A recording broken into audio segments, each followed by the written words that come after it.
Hey there and welcome to 2 to 12. 2 vor 12. This podcast is all about everyday sustainability and social justice. I'm David Wehle, and together with Andrea Gerhardt, we've been doing this podcast since 2019. We chat with celebrities, scientists, activists, and business folks who support a greener, more just and sustainable life. 2 to 12, 2 vor 12 aims to inspire, open doors, and show what we can actually do to make our own everyday life more eco-friendly, fairer, social, and nicer. Easy peasy without pressure and radicalism, just fun and effective. Today is special as we are releasing our first full English episode, so we want to welcome our English-speaking listeners who are tuning in for the first time. You can also download a transcript on our website 2vor12.de. And now let's move on to today's episode. On July 15th, 2023, we went to the Millerntor Gallery of Viva Con Agua in Hamburg to record this live podcast in a packed house. With us was Micha Fritz, founder and activist of Viva Con Agua, who globally provide clean drinking water and sanitation and have reached 3.8 million people already. Pheline Roggan, actress and activist at Changemakers.film, who's advocating for a greener film industry. She initiated the voluntary obligation for actors and actresses. And Mari Pavanelli, an artist from Brazil. Mari's art is displayed globally, aiming to spread courage and love. In this episode, we discuss the power of art to make good things happen, how much responsibility art has in social change, the impact art can have, and why all three of them are passionate about a sustainable future and want to make changes. We also highlight individual projects and get a few words from Mari about it. Her hopes for the politics of her home country Brazil, especially concerning the deforestation. But before we start, we want to present you our supporter, WeTel. WeTel stands for More Sustainable Mobile Phone Plans. What makes them more sustainable than others? The three most important pillars summarized. 1. Climate protection. Thanks to the construction of solar systems in Germany with various partners, WeTel is even climate positive. In addition, they are Scope 3 carbon neutral. 2. Data protection. Only minimal data is collected from you, it is not resold and only stored for a short time. 3. Fairness and transparency. You will find transparency in all plans. In addition, there is no minimum contract duration and all plans will automatically get cheaper or improve as soon as WeTel achieves better contracts with their partners. So, WeTel celebrates existing customers as well. And it's not just much ado about nothing, but well calculated according to the criteria of the economy for the common good and in steward ownership. Treat yourself with a greener mobile phone contract upgrade now. By the way, there's also a supplier change service, so changing is now even easier. And of course, we also have a code for you. Our voucher is called 2 vor 12, and of course you can find it in the show notes or just use the link. You'll get a €25 discount on your first bill, or WeTel will invest €40 in solar energy. We'd be happy if you become a WeTel customer using our code or link in the show notes. But now let's move on to a live podcast at the Millerntor Gallery.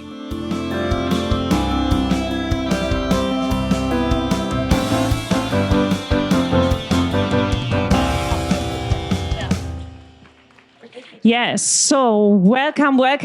Thank you so much for waiting. We have a little bit delay, but you know that's not a problem for us. At least we got Micha caught here.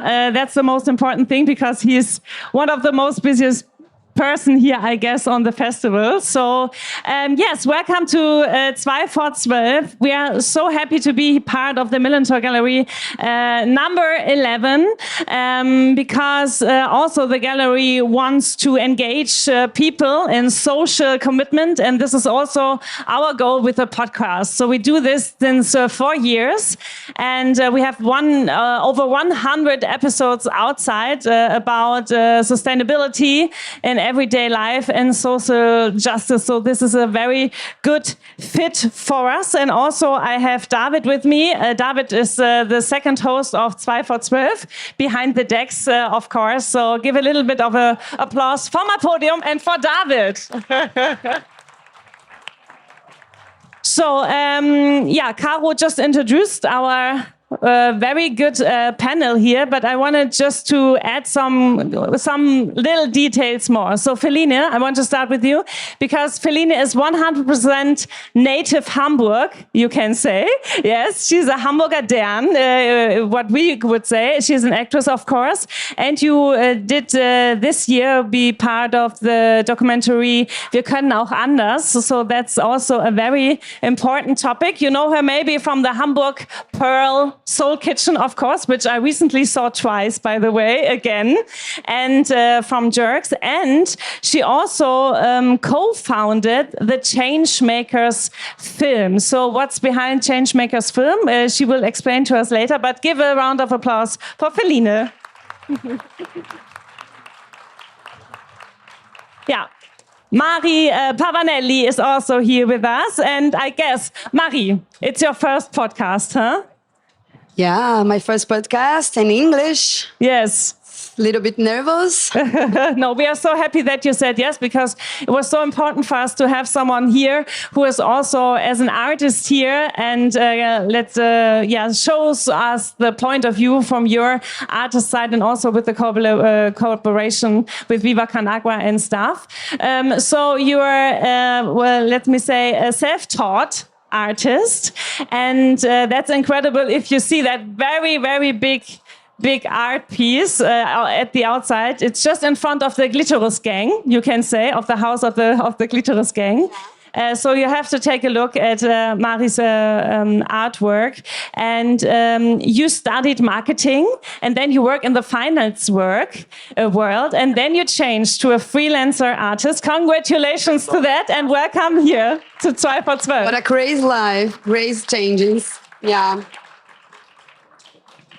So about Micha, I need to introduce him. I mean, maybe you know him, but at least we have to say thank you to Agnes also to send you here. Agnes is the directress of the Millerntor Gallery, and she was too busy, so she said, yeah, can Micha come? And I said, yeah, okay, Micha is the second choice. It's okay if he's here.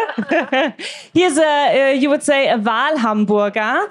It was maybe in your history that you thought you maybe become a teacher, maybe a very good one.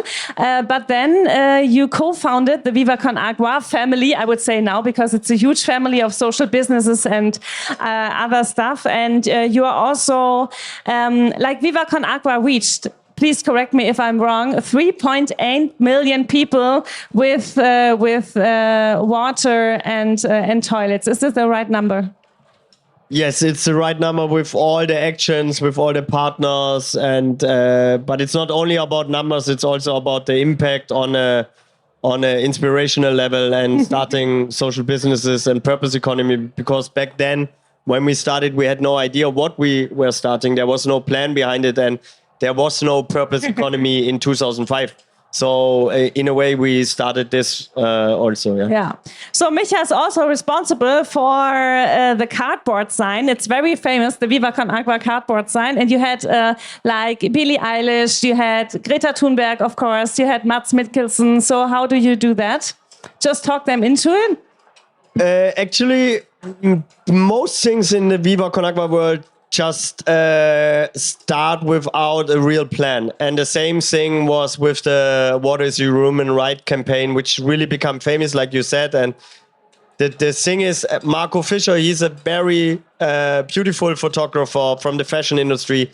He called me and said, I want to do black and white portraits And I have this beautiful artist called Mark Jung, and he want to paint over it. So we started with the campaign, and at that time, we had Lena Meyer-Landrut, Wolfgang Niedecken, and Clouseau, so already top level in Germany. And we did the first shooting, and in the evening we said, hey, we need to have also a message, because only the arts is good to raise money for our water projects, but we needed like a claim or something, just for social media. Actually, this was the idea. And then his wife wrote the sentence I gave her: "Water is human right." So the original signature is always from her, from the beautiful wife of Marco Fischer. And after 2 years, we stopped with the art thing concerning the Mark Jung and Marco Fischer cooperation. But Water is human right, we did like probably 3,000 shootings and a lot of international well-known artists, because the interesting part about it, it's simple because it takes 1 minute, and even superstars have 1 minute. It's sexy because it's black and white and very easy to identify, and you can easily do it on a festival, so you can do it structural. Yeah. Perfect. Also a great thing that you did there and developed. And now when we talk today in our podcast a little bit about art and also responsibility, I want to start with the theme of the Millerntor Gallery 11. It's making waves, the power of water. So I thought maybe Pheline, you start. What are your thoughts if you think about that theme? What comes in your mind if you think about water waves? Different things, very opposite stuff that comes into my mind. Sadly, the climate change and rising sea levels and floods, which are happening right now around the world and which are taking many lives and homes of people. And on the other hand, water is not only a human right, but a human need. We can't survive without water.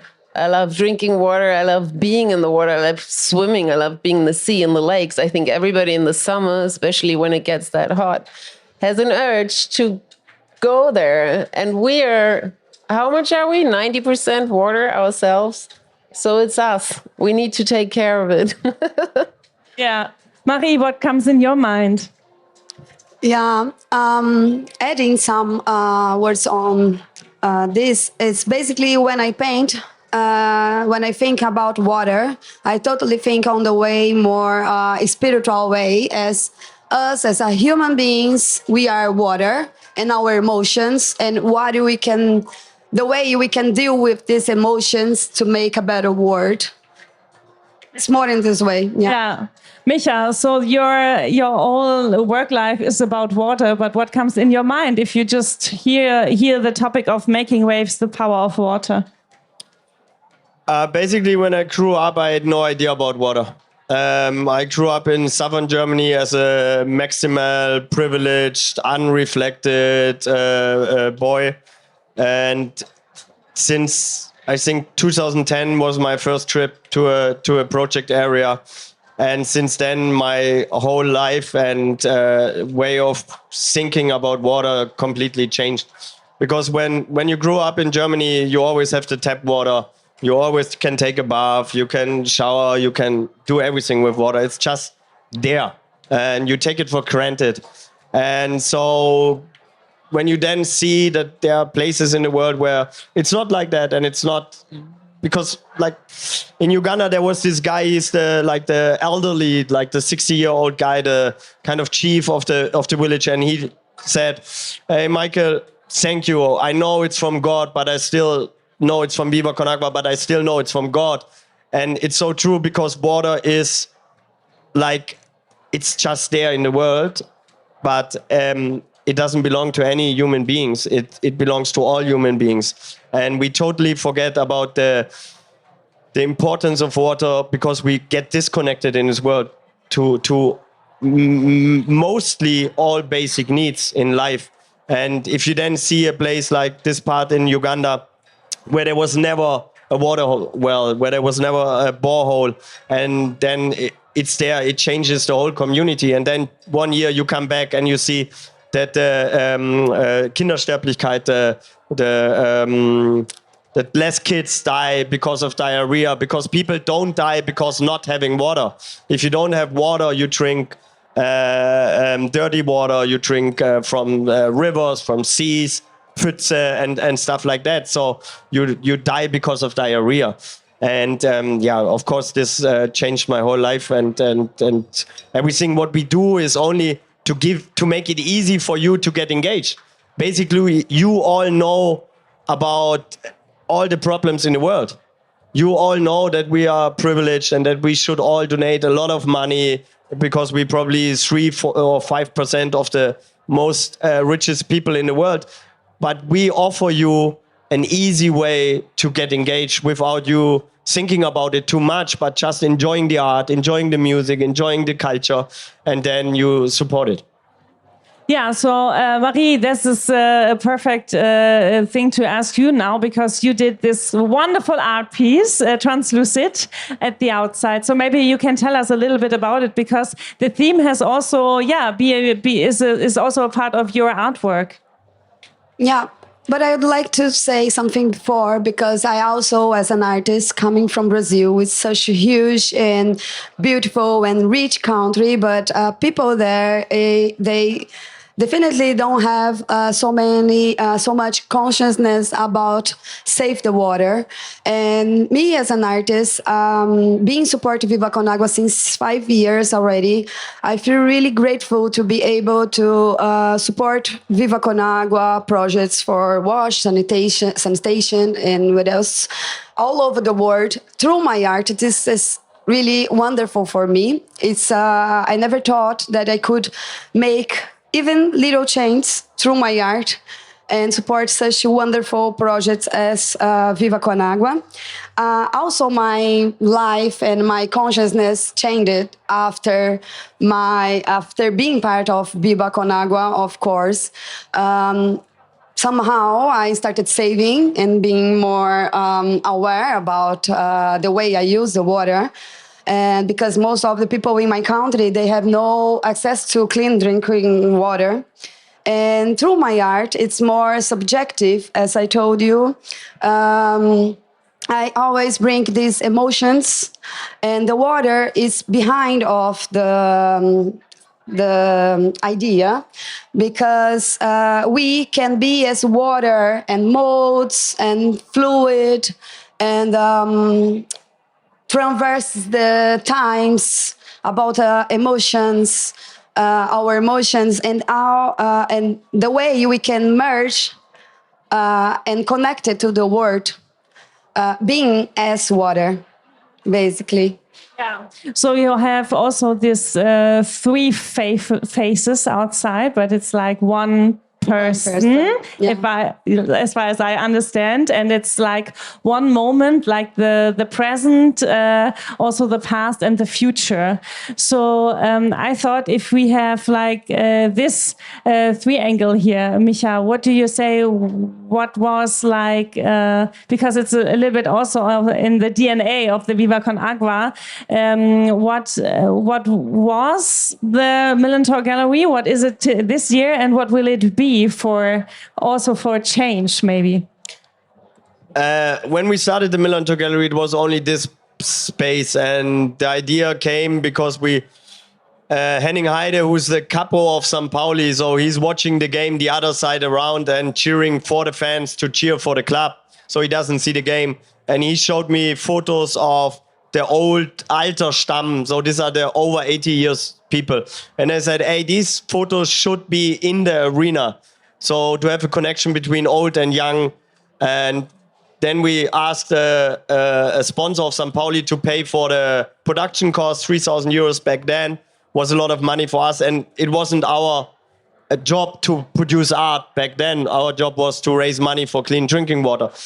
So when we had found the sponsor and put up the exhibition, then we said, hey, when we're already doing an exhibition, let's ask Rebelso, who painted the big mural with the glorious 2-1 against FC Bayern München, Mitten im Wald, Los Piratos, and we had a whole exhibition here. We produced it for 4 weeks and we did minus 1,600 euros because it was badly organized by me. And we had no idea. We even didn't know that the patches in the art world is good for selling artworks. We didn't sell. So, yeah. So, but at the end, the supporters of the club liked it. The people liked it to use the art in a way to raise awareness and to inspire people. So it became that what you see now, and at the end, everybody needs to decide for himself what the Millerntor Gallery is for them, because I can only give you my perception. And 3 days ago, I would have said it differently. Now I say it's a more generation Gesamtkunstwerk. Because for me, the most beautiful thing is really to see there was just a newborn baby here walking by. There's a street art Oma with 84 years who's running here every day, making photos for herself, only for herself, and giving one analog buck to us. And so there are really people from 0 to 85. There are punks, there are multi-rich billionaire people walking through. There are hipsters, there are artists from all over the world. So it's connecting bubbles that are normally not connected in our world. And this is for me the most beautiful thing. And in a way, Mari Pavanelli is the perfect example for the DNA of Viva Con Agua, because she got that spirit and that look, which makes it very easy to get engaged. She has that style when you see in the art. She's also DJing later for Octopizo, Suffolk, Okay. and Sex Bilanji from Uganda, Kenya, and Malawi. So she's a multi-talented artist. And at the end, it's only the arts have the power to communicate hard topics, because honestly, 3.6 billion people who shit like that in front of other people is one of the most hardest things in life, because it's about not having dignity to take a shit in your private setting and with light, with water and stuff like that. And this wouldn't make people feel happy or comfortable here at all. And this is what she's transforming. So for us, she's the best present in the world, because she's changing everything. She's the game changer, and all the other artists the same. And without these artists, we would probably have to do the same porn poverty pictures that charity is reproducing. And at the end, this is a structural determination of the shit which is happening all over the world, and it won't change. So we need artists and we need musicians to communicate. Yeah, so Pheline, yeah, of course. Also Mari is the right pronouncement, I know. It's the...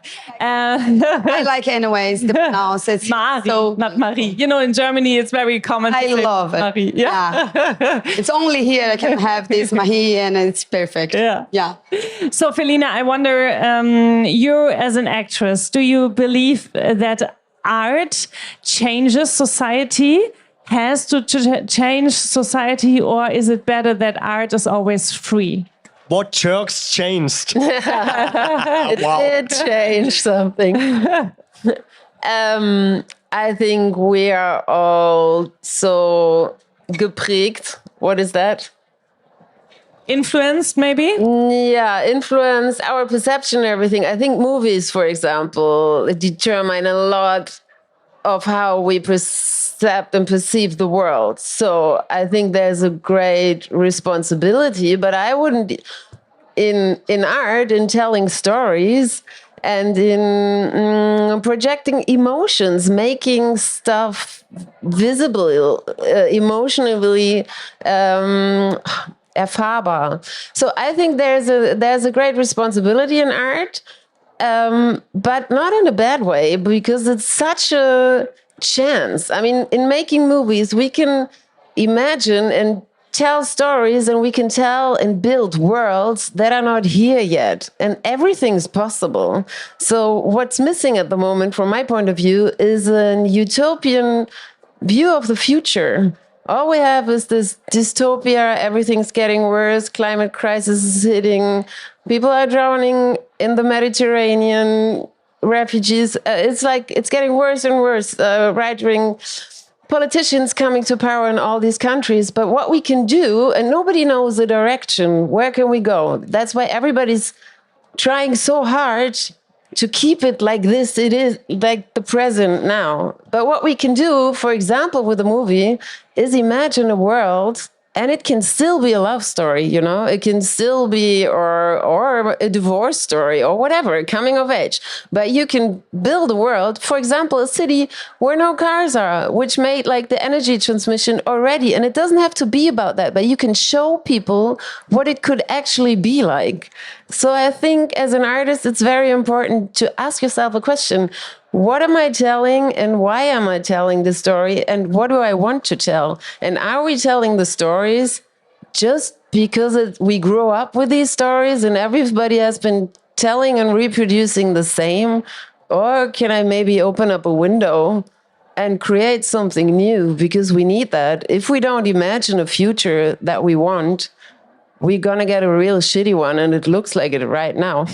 So that's the chance that art has, and it's a huge possibility and a tool, and it's great.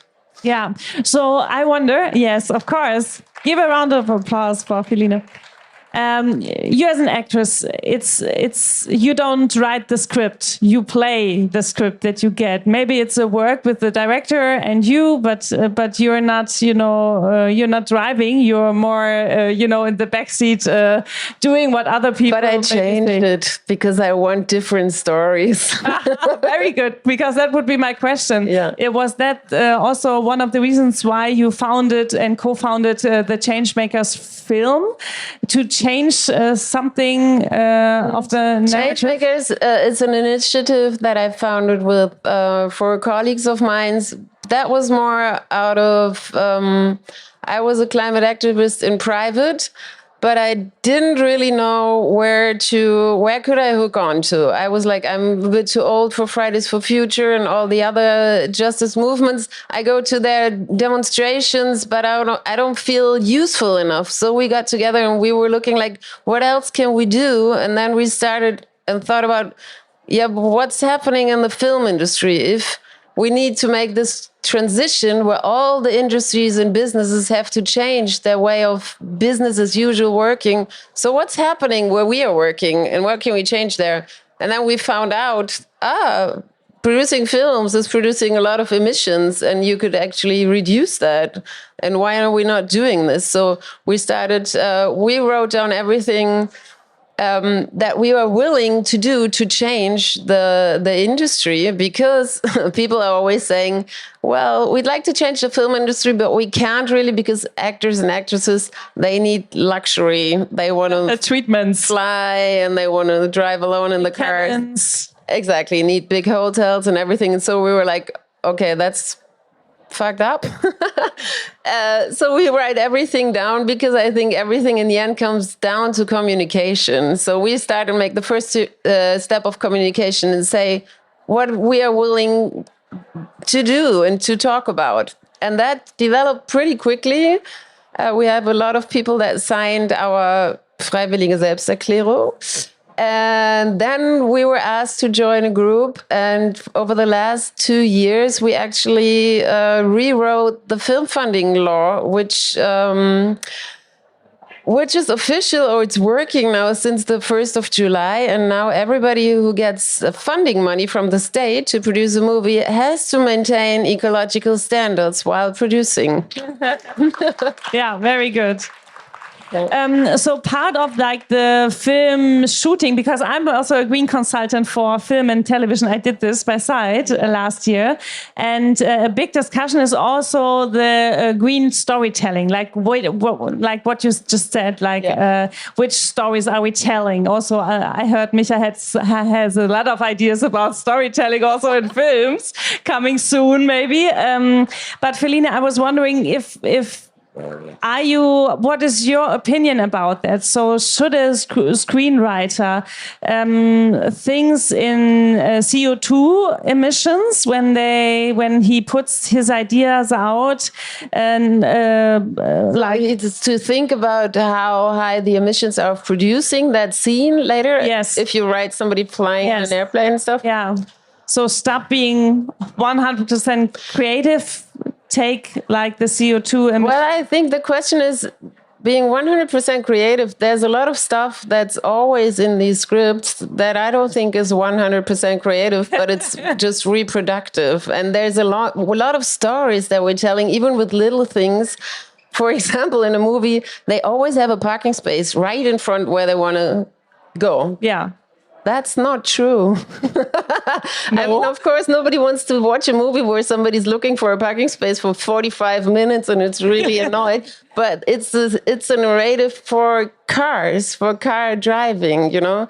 Of course, you have to be free and creative, but then sometimes you can be even more free and creative if you think, oh, how can I tell it in a different way?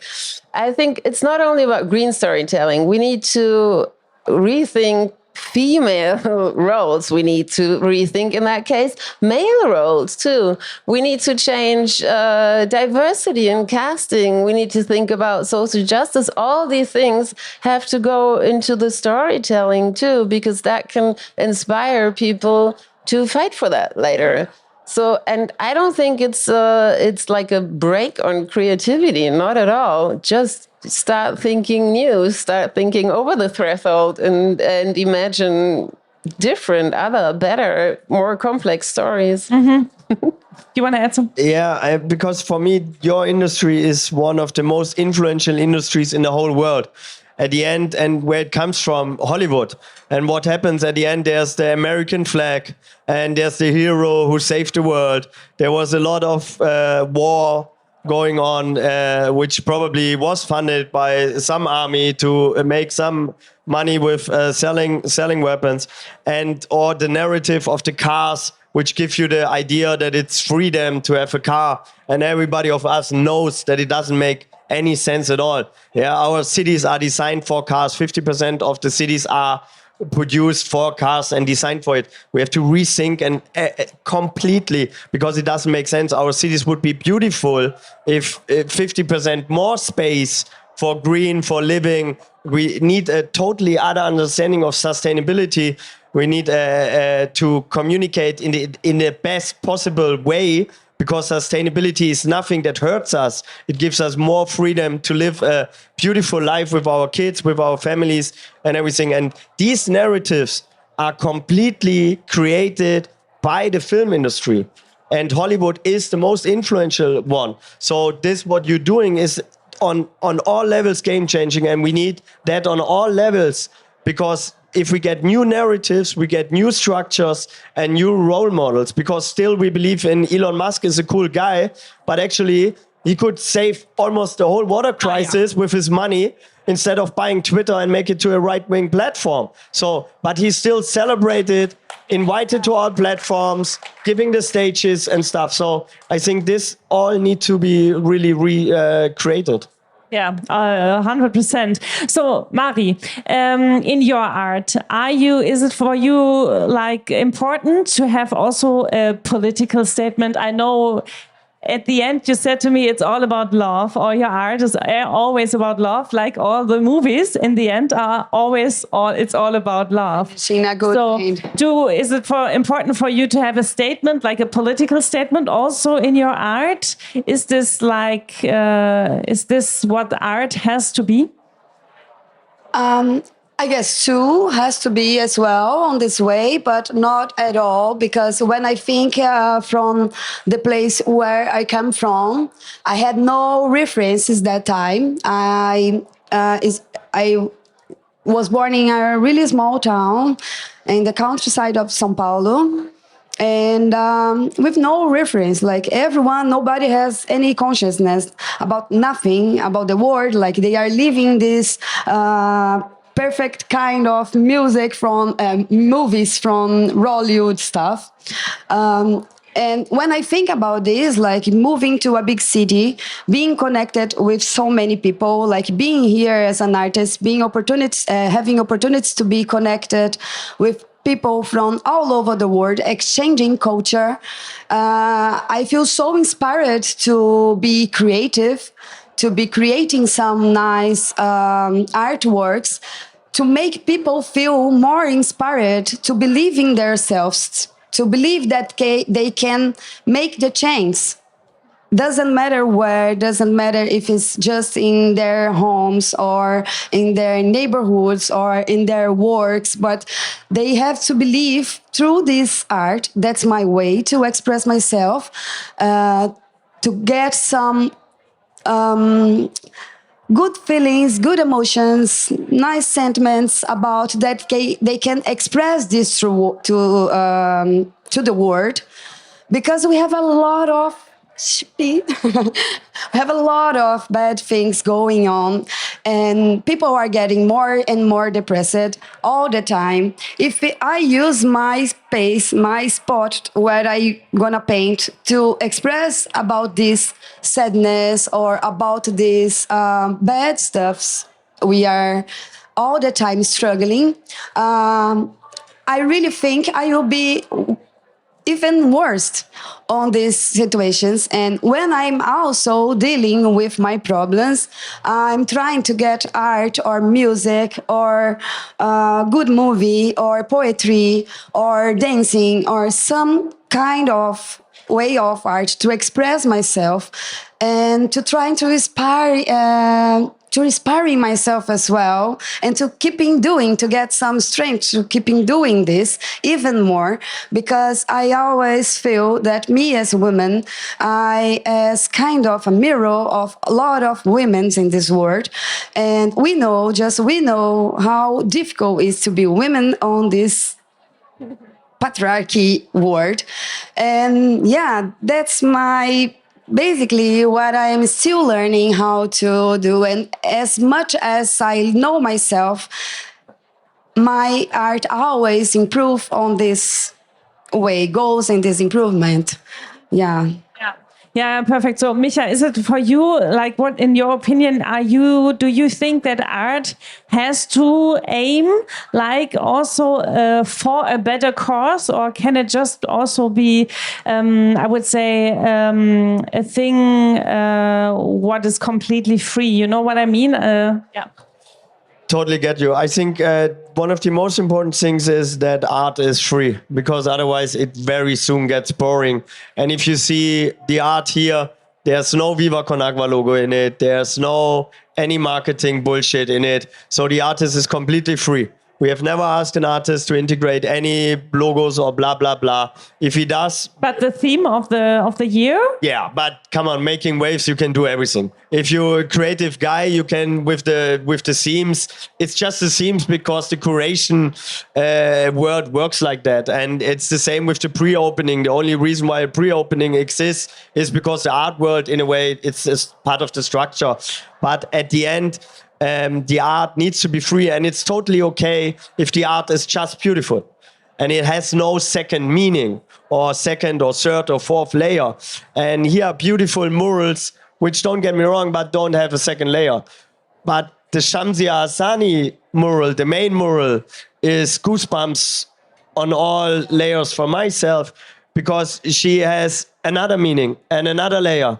And it's about the first women who took the graffiti spray can in Afghanistan, who had to leave the country because doing art in a regime which is not only not appreciating the art, but killing it, destroying it, and vanishing it on all levels, because art gives the space for people to think outside of the box. And this painting or mural is for me then on a second layer more important, because it inspires people to think differently about maybe women in the arts world. And when we started here, the gallery, I told you about some of the names, there were only guys. We had no idea about diversity. When we started Viva Con Agua, we had no idea about diversity. We were 4, 6, 7 guys who started basically Viva Con Agua, and we didn't know about why diversity really matters and what it brings to the table, and that it has a lot of benefits, way more than actually I don't know any disadvantages from diversity. So feel free to share it with me, but I've never heard about any. So maybe you can explain also to us how the structure here works with the fees. So at the end, the support of the fees goes to Viva Con Agua work, or how is it structured here with the Millerntor Gallery? Actually, first of all, the Millerntor Gallery will never be a cash cow, how you say in the business world. It's not about making money. It's about inspiring people. It's about connecting people. And at the end, we make probably between 150 and 250K plus, which then is supporting the water projects of Viva Con Agua if it's a good year. But we also had Corona and hard years and so. But it's not that cash cow. The artist is free to decide how much he donates. We advise that it's something between 50 and 50. Because in the art world, the top galleries also take 50%. Yeah, sure. And why then a social gallery shouldn't take the same price? But at the end, if the artist says, hey, this year is really rough, I can only donate 40%, we don't say something. And if an artist is very, like Gerhard Richter, he prints money. So he doesn't need money no more. So he can give it 100%. But it's free for the artist. And which is very important because for us, it wouldn't make sense if the artist, Marie lives, it's her job. It's like asking a dentist or a police officer to donate his money. Why? So Marie is living from it. So she needs an income. So she should participate, gets a nice platform, has the opportunity to reach maybe new people and stuff like that. I'm so anxious because I want to add something like from my perspective that when I think me in connection with Viva Con Agua and I think about everything we are talking here now, if I have opportunity to make my art, to make some art and to give this to Viva Con Agua to make money, I'm not looking for to earning some money. I'm really looking for to use my art to making money and transforming this money to give water to the world for people who has no opportunity for this. And I really get goosebumps emotionally. Like after the auction, what we did there was amazing. Like the day next, I woke up just realizing, really crying. And because it's so beautiful, just thinking that people really like to consume, like in capitalism stuff, and billionaires and millionaires, like people really like to do it. And if they can buy some art and transform this art through Viva Con Agua to bring water to the world, it's amazing. I guess it's the best what I can do. I'm never looking for earning money when I am doing these collaborations, just to making money to the world, to get some drinking water to drink and to sanitations and what else. Yeah. So what I heard here out of it, I mean, you're also, introduce yourself sometimes as positive activist. So that fits very, very good. But I thought maybe also the topic of responsibility is sometimes a little bit heavy-sided, Pheline, you know, to have responsibility for the future, to create art, also to create at the end water, like Mari's just mentioning it. What would you say? How can also take the responsibility or having fun with having responsibility? What's a good thing to change, like the Changemakers do, or like you chose to do as an actress by yourself? I can only tell you that if you start getting active and get together with other people and try to change something, and it can be heavy topics, it gives so much energy and it's fun. It's a really positive thing to do. And it also, for me personally, it completely took away my climate anxiety, kind of, because I got together and I noticed there's so many people out there who have a conscience, who are willing to change. And if we connect each other and push in direction, we can really move stuff. I mean, we've written a law. This is kind of insane. We're still pinching each other. And then responsibility is kind of beautiful too. I'm responsible that my daughter grows up in a good environment, and it doesn't, there's no way. I think we're all responsible in creating the world around us and the world that we want, and every action gives a reaction. And that's just fine. Don't get it on the negative. Being connected with people is a positive thing, and it gives back. Giving gives you back. Just trying to keep it and hold it all for yourself doesn't make you happy in the end. Yeah, you want to add? Yeah, I would like to add something about responsibility, because in the world, what's happening most of the times is that the narrative is out there that we as consumers or people have the responsibility. And this, in my perspective, is totally bullshit. And it was produced, the narrative, by BP, one of the biggest oil companies selling in the world. In the 2005, they run a worldwide big campaign with the CO2 footprint, you mean? With the CO2 footprint, which is actually saying this: you have a CO2 footprint, and what you do changes the world, and what you buy and what you consume. At the end, this is fake news, this is lying, this is manipulation, this is the worst thing you can do, actually, because at the end, when you go to the cereal muesli regal in the supermarket, and you think you have a lot of opportunities and alternatives, at the end it belongs to 3 global players: Monsanto, Unilever, and we all know the names. So, and also the ingredients are the same. There's sugar inside, sometimes not, sometimes vegan, blah, blah, blah. And then you have different artworks, designs. That's it. But at the end, it's no choice, no real choice. And from my perspective, we need real social choices in every genre. Actually, even more. In Hamburg, everybody knows how high the rents are, and that you have sozialen Wohnungsbau. If you have social Wohnungsbau, yeah, you get my point, you're all Germans. So if you have sozialen Wohnungsbau, it implicates that you have unsocial Wohnungsbau. Why the fuck this exists?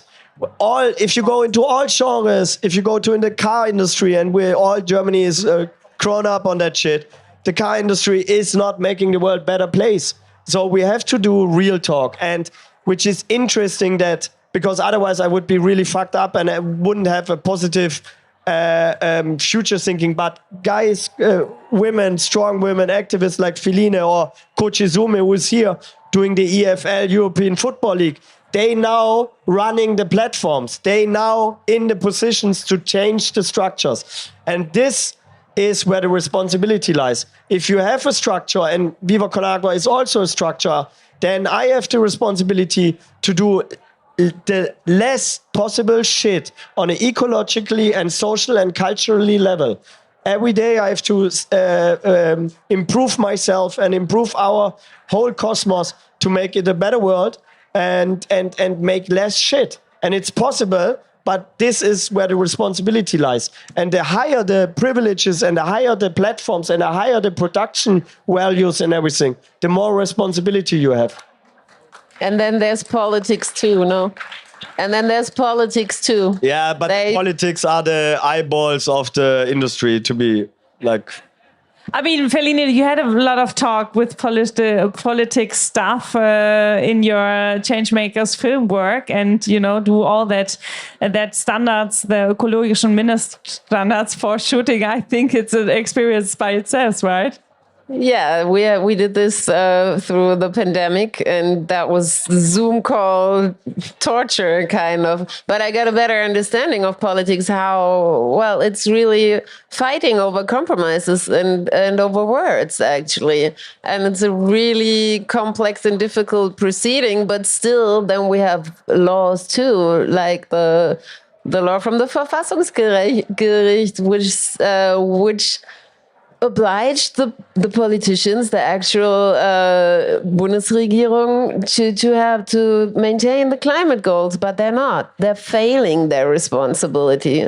So what's happening now? How are they getting in their responsibility, and what's the action? How we can make them haftbar? Sorry, so many German words.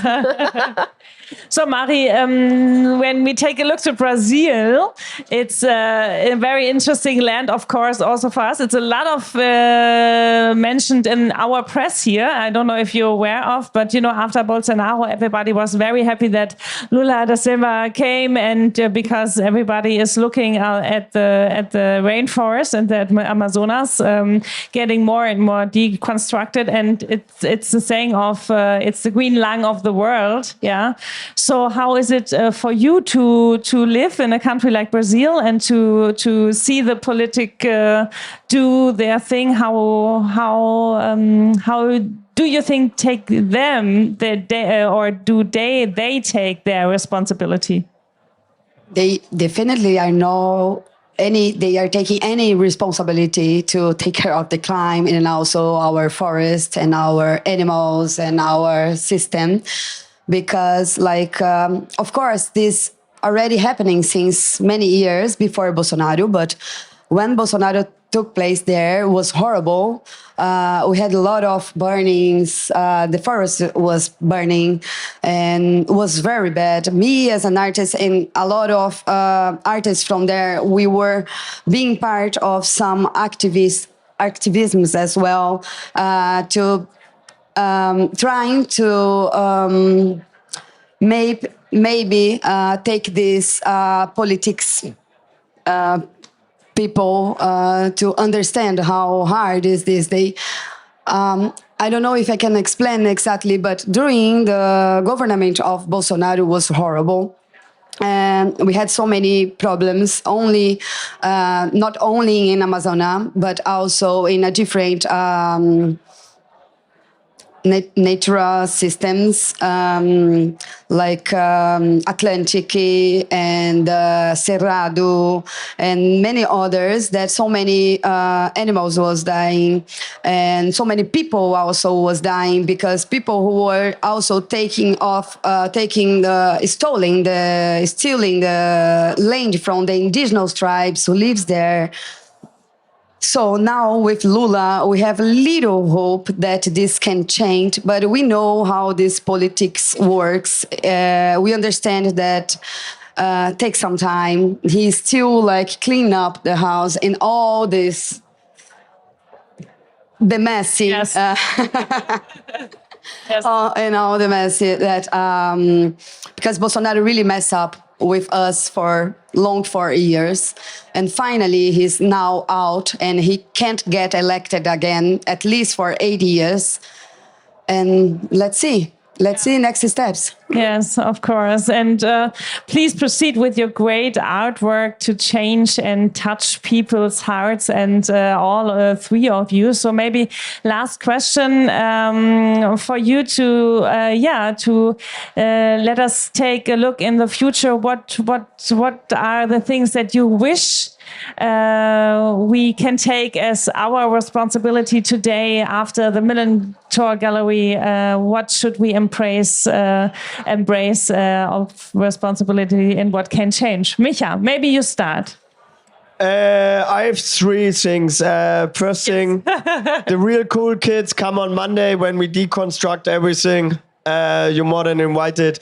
Second, please do me a real favor. All the people with the badges, go there and appreciate them. Say thank you. They either cleaned the toilets for you, brought all the food or drinks, or supported the artists or the musicians. And third thing, in 15 minutes, Neka is playing on the main stage. I asked her 37 times. She's born and raised in Hamburg and half Nigerian. She's one of the biggest superstars in Nigeria. I promise you, she's absolute astonishing human soul and a beautiful musician. Please give her some love and show up and enjoy the music. Pheline. I would like to say to you that please don't get disencouraged. Don't let anybody tell you that you can't move or change anything. There's a lot to create and to build yourself. So get together with the people you know, and it doesn't have to be big. It can be small too. It can be in your building, in your sports club, in your street, whatever. But we can we can really change the world and build the future that we want. And it helps. Get together. Don't believe the saying that you're too small to make a difference and get caught up in climate anxiety, and try to get a focus once in a while on the good stories, because there are too. I know the news thunder is pretty disastrous, but not everything is going down. There's a lot of people pushing already, and try to look at that too and get inspired and see there's really good stuff going on as well. Thank you, Pheline. Mari. In addition, it's exactly this.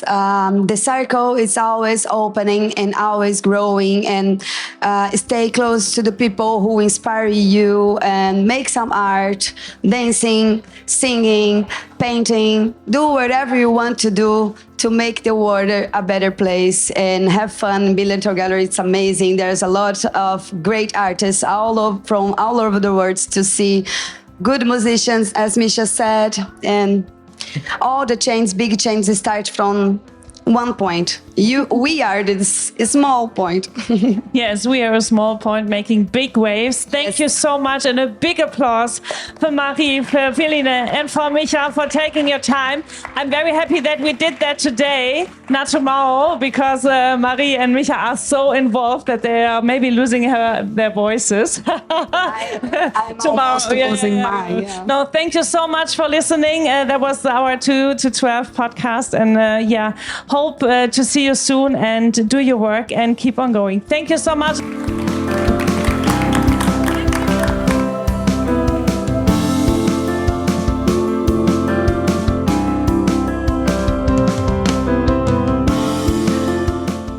Well, thank you so much for listening. We were very excited to do this live English podcast, and thank you for being a part of it.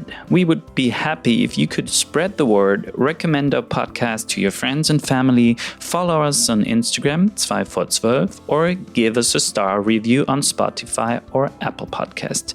Thank you so much for your support. Speaking of support, thank you to our supporters Vital and Polarstern Energie. Check out the website and have a look at our show notes in your podcast app. If you're interested in the Millerntor Gallery, check out their website as well. Maybe you get the chance to visit the Millerntor Gallery next year. So have a great day or evening, safe travels, sleep well, and let's hear each other again in 2 weeks. All the best, David and Andrea.